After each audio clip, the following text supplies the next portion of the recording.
Mental health, diagnosis of mental health illness, conditions. Let's talk about the depression. Let's talk about the anxiety. Let's talk about the stigma, which is the bigger issue. Welcome back to The Silent Struggle, episode number 28. I am Robert Asensio, and today I'm joined by my co-host, retired police chief and military historian, David Magnuson. Hey, David. How you doing, Robert? Oh, man, I'm doing great. I'm really looking forward to this conversation, aren't you? Yeah, we're going to learn a lot. We're going to learn. There's no doubt I'm looking forward to it. So let's introduce our guest. Please. Our guest today is Mrs. Susan. I want to get the Irish part in there. Great. O'Mahony? O'Mahony. Mahoney. Can you pronounce that again? O'Mahony. O'Mahony. Yes. Holtzman, the CEO and president of NAMI Miami. Now, if you're wondering what NAMI is, that's the National Alliance on Mental Illness. Welcome. Thanks so much. Pleasure to be here. Well, let's jump right into it. Okay. So, depression. You have a little experience with it? I do. Let's talk the audience through that, because we want the audience to understand they're not alone. This is not something that's taboo. And if you seek help, there's a great chance that you're going to come out better on the other side. Am I right? Absolutely. All right, let's jump into it. So, okay, I'm happy to tell a little bit about my story. I was first diagnosed with depression in my 30s. I'm clearly not in my 30s anymore, so it's been a while. And when I was first diagnosed, I was very resistant to getting treatment. I didn't want to take medication. You know, there was a lot of stigma. That's not me. I'm not one of those people. But I did accept treatment. And since then, off and on, I've been treated for depression, and it has helped me a great deal. And I have successfully raised 2 children. I'm a grandmother now. I've had successive career successes, and here now I'm the CEO of National Alliance on Mental Illness here in Miami-Dade County. So my willingness to accept treatment for it, I think, has definitely changed my life. And now my willingness to talk about it and to openly disclose that I got help for it, I think my hope is that that will change other people's lives. But even that disclosure changes my life, because talking about something that I used to think was a dark secret reduces my anxiety. Yeah, I mean, so I want to ask you a question, David, because this is a topic that we often talk about. Every show we talk about breaking the stigma. Correct. But for the benefit of those out there that maybe are suffering silently, right? Mm-hmm. And we have a lot of that within law enforcement, military communities, within the first responder community, because they're just often the ones that are most traumatized on a day-to-day basis. Can you share a couple experiences of what having depression is like? Well, you know, this is the interesting thing about mental illness, and depression is a mental illness, it tells you you're not sick.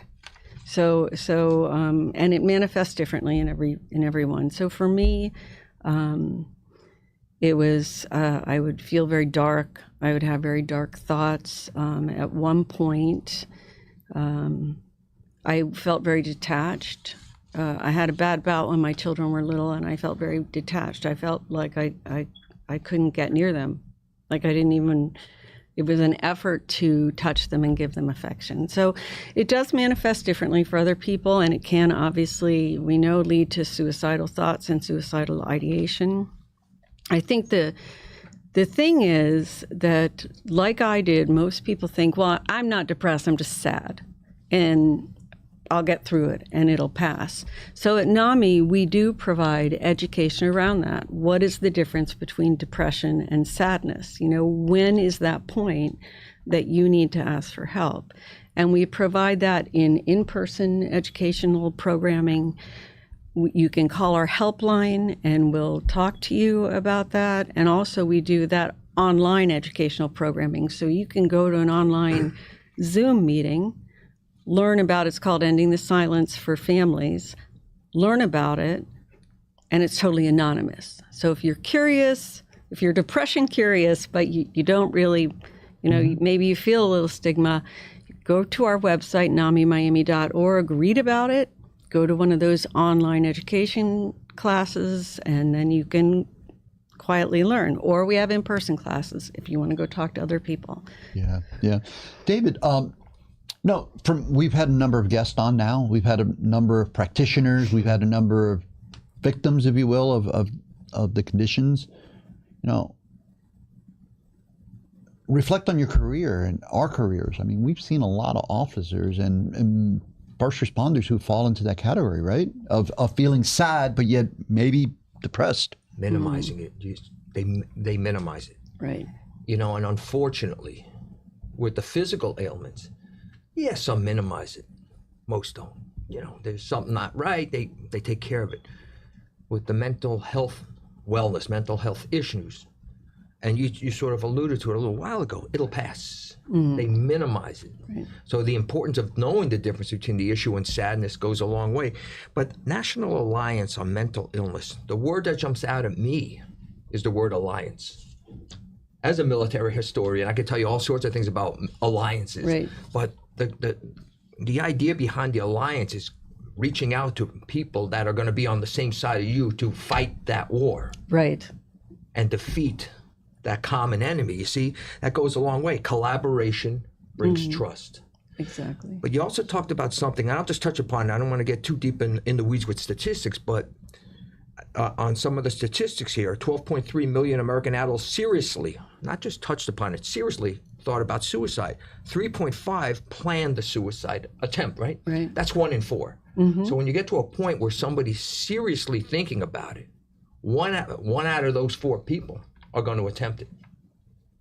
That's a concern. Yeah, absolutely. And in law enforcement, going back to your original question, I mean, suicide takes more lives than felonious murder for police officers. Right. Yearly. Right. And I think that it's important to think about too.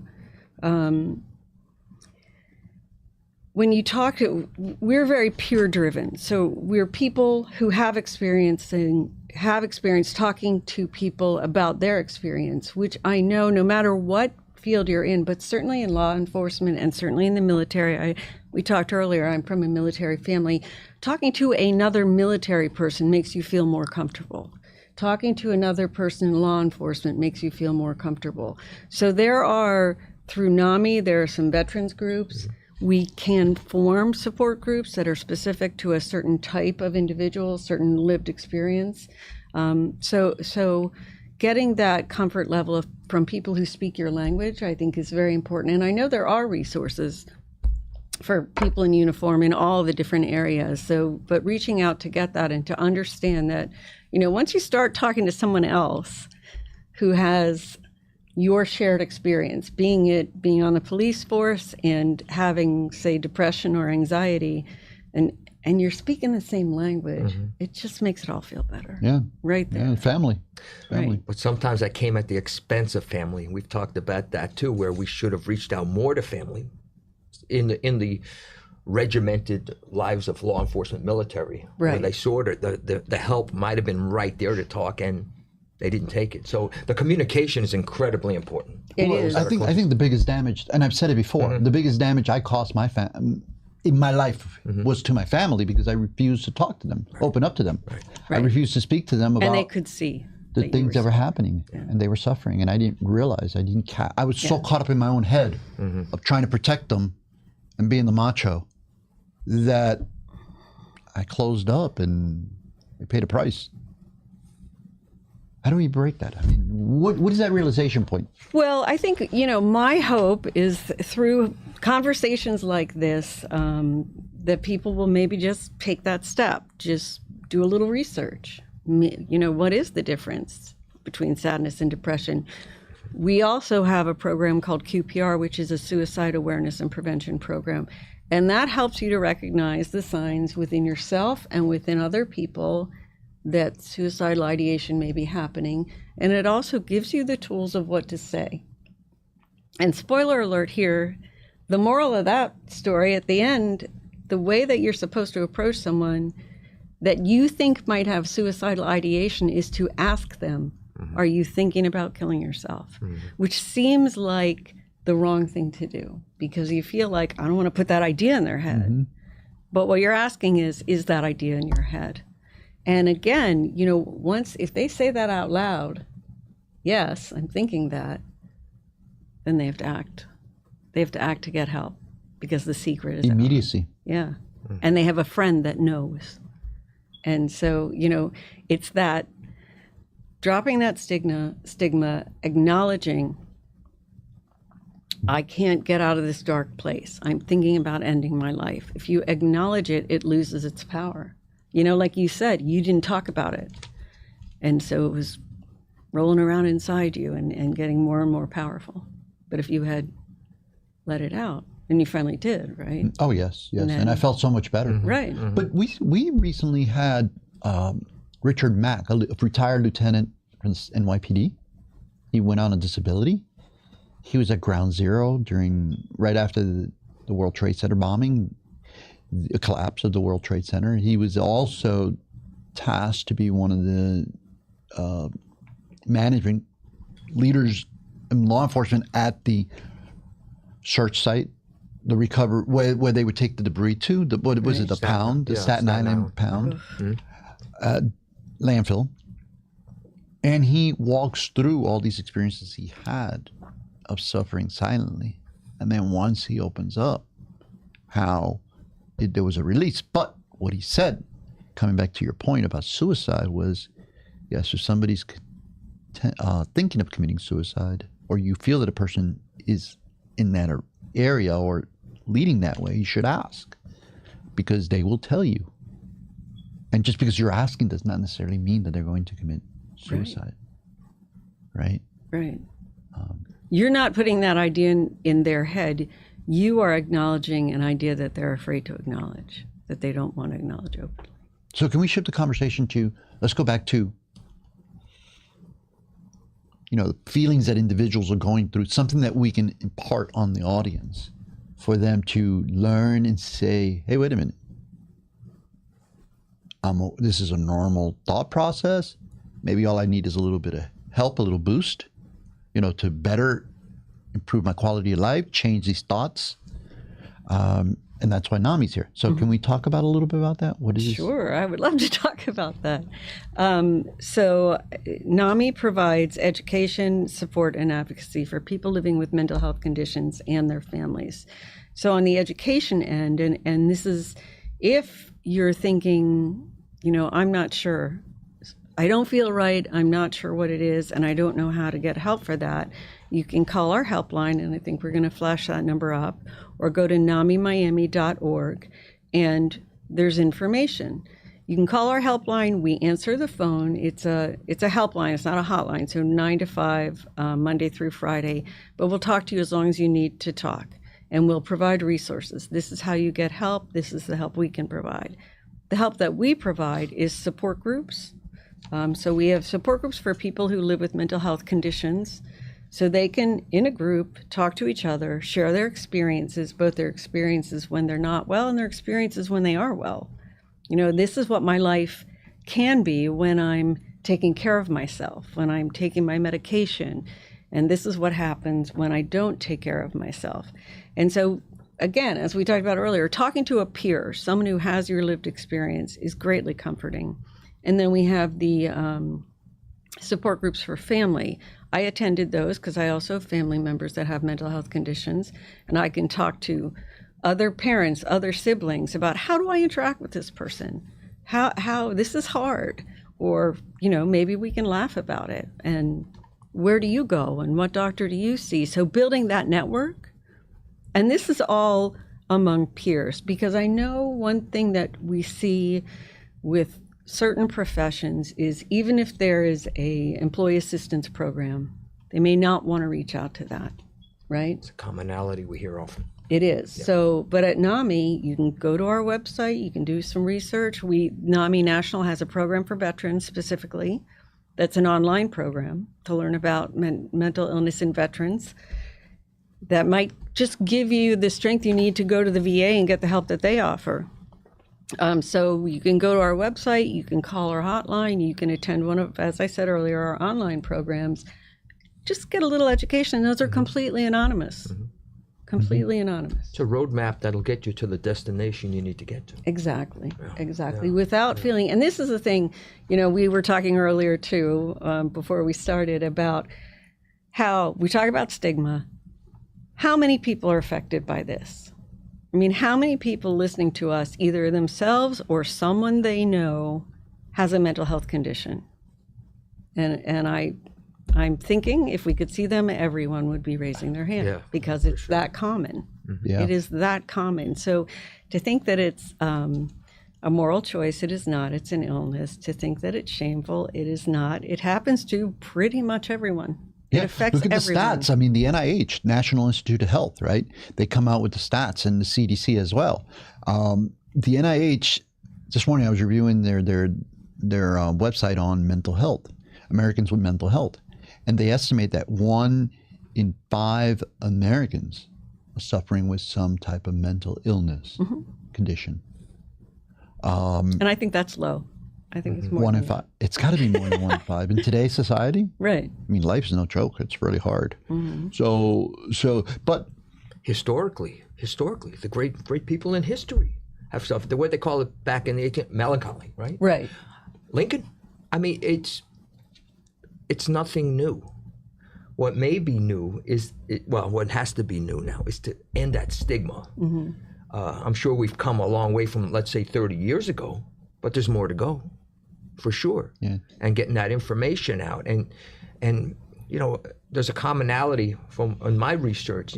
People would say, I knew something wasn't right. I just didn't know what it was. Right. so we have the stigma based on fear of consequences.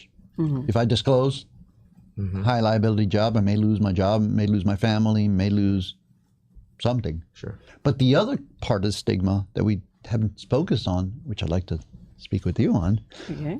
doctor, is Not a doctor. Just doctor in life. So the one thing that I like to discuss now is people have an issue of access to health care, right? Limited access, Right. or at least they feel they do. And I think that you guys are bridging the gap, organizations like yours are bridging the gap, but let's talk a little bit about that. What's your experience with individuals who are suffering out there in the community who feel that they can't, 1, pay for the help, or 2, don't know where to go? And that's a really great topic and so important. So there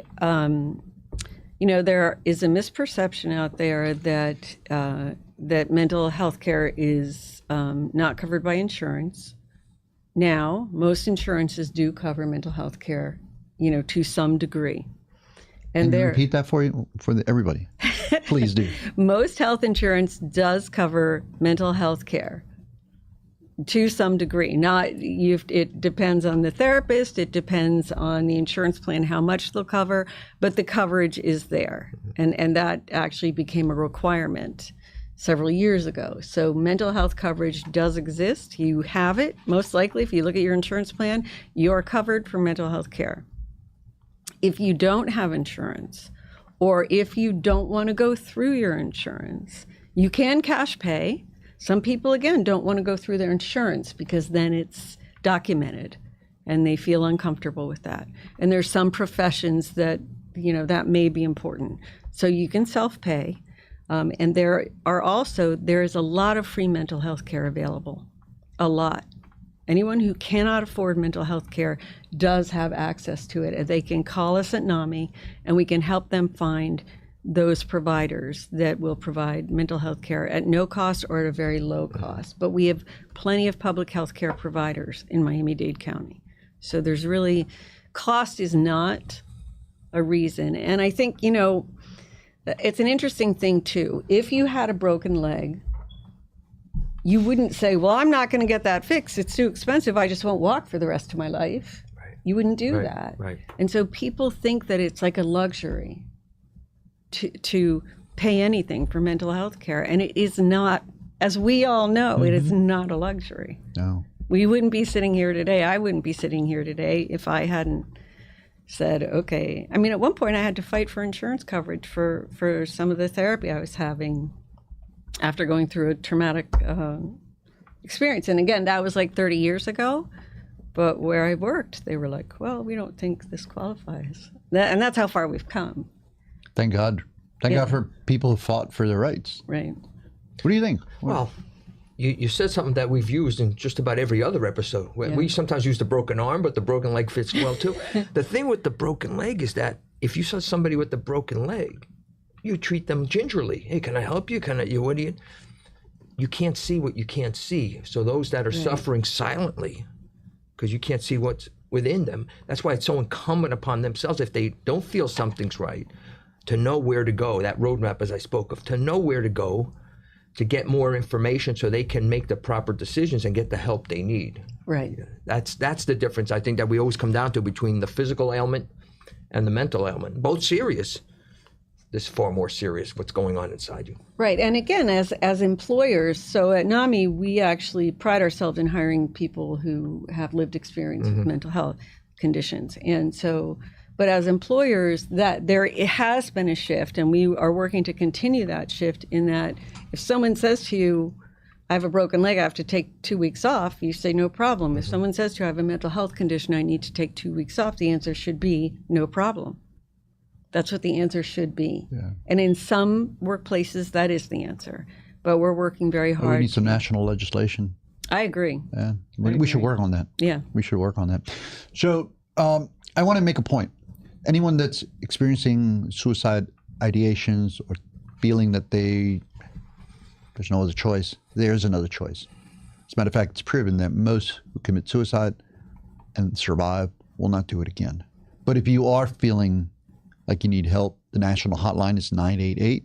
Also, NAMI, I believe you're a national organization. Yes, we are. So this is a peer support organization, peer-run organization, meaning people that you speak with are individuals who have shared experiences. Very, very important to the conversation and opening up and level of comfort. We have about 7 minutes left. Okay. And I want to get to something that's really, really important. I think that you guys are doing a great job, but I understand you have this event coming up. What's that about? We do, and I'm very excited to talk about it. We have on Saturday, May 18th at Zoo Miami, the Walk for Mental Health Awareness. So this is our annual awareness building event. It is also our biggest fundraiser, but this event attracts people. Last year we had around 2,000 people. This year we're expecting about 3,000 people to come out to the zoo on Saturday at 8 o'clock in the morning. And before it gets too hot. Exactly, before it gets too hot, and be together and openly talk about finding help and finding hope for mental health conditions, because that's what we provide at NAMI. We help you find help and find hope. We will have providers from all over the county, so meeting mental health providers are there, sharing their information, and it is an atmosphere of complete joy, a place where people who have been working on their own mental health conditions or those of a loved one can share their information, can celebrate that they have found help and that they have found hope. And so we invite everyone to come out. I think we're flashing up information, right? There's a QR code there, or again, go to namimiami.org. You can sign up to have a walk team. You don't have to pay anything. You don't have to donate. We hope that you will, but you don't have to. And as long as you are registered, you get entry to the zoo for the entire day, which is a pretty good deal. And then walking is so therapeutic anyway. Walking, right? And then walking through the zoo early in the morning when the animals are waking up. So the first thing you hit is the elephant, the Asian elephant. As the walk starts, you go around, the giraffes are waking up and having their breakfast, and you have the zoo. It's, well, you and 3,000 other people, but we have it to ourselves for that first hour and a half. So, and Zoo Miami is always a great community partner. Yeah, they are. They really are. And Miami-Dade County Police Department is going to be there with the support dogs. Outstanding. We have a fire truck from Miami-Dade Fire. It's going to be there. Miami-Dade County Parks are going to have a kids zone. So we partner and collaborate all over the county, and all of our partners and collaborators. Well, you have a little bit of clout there because you work for the mayor's office. Well, I have a. think I have clout, but I know who to call. There you go. I know who to call. And the mayor will be there. Outstanding. The mayor will be there, and several elected officials are going to be there. I think 4 of the commissioners from Miami-Dade County are going to be there, as well as 1 state representative. Way to go. So, yeah. So that, and I think that... We should speak to them about legislation. Right. That speaks to the importance of mental health issues here in Miami-Dade County and across the state. And if they're willing, we invited them and they're coming and they're sponsoring. So that means this is important to them. So Yes. come and see which legislators find this to be most important. Yes. Very important. What are your thoughts? Final thoughts? Well, this sounds like a great time on Saturday. Great collaboration again. The word alliance. That's the big takeaway. The Exactly. alliance. And so, well done, and thank you. Thank you very much for all you do. Thank you. Thank both of you, really. You know, I really appreciate what you're doing also. Thank you. So we've been speaking with Susan O'Mahony Holtzman, the CEO and president of NAMI Miami. So, Madam President, what's your vision for NAMI My vision... moving forward? Continued growth, we're doing a lot of outreach in our underserved communities, specifically in the Black and Afro-Caribbean communities. A lot of very strong stigma there, so we're doing a lot of outreach there. We offer all of our programs in English, Spanish, and we're starting in Haitian Creole, so very excited about that. So just continued growth, more education and more support groups so that we can be out there in every corner of Miami-Dade, and we cover Monroe County. So people have access to help. Even if they're just a little bit curious, we want to be there so we can answer their questions and help them find hope and find help. Well, thank you for what you do. Thank you. As a public servant, lifelong public servant, I think, or lifelong public servants, I think we can both agree that what you do is vitally important to helping our community and keeping our community well. For all of you out there watching, NAMImiami.org, right? Right. Or NAMI, the national organization. Please look them up. This has been a short conversation down the journey of a person who has had life experiences, but also is running an organization that helps individuals like yourself seek answers for mental health solutions. To the Miami's Community News team, Michael Grant Miller, the Miller brothers, we can't thank you enough. Rachel Brummage, our producer behind the scenes, thank you, and you, the community. We look forward to speaking with you. Most important,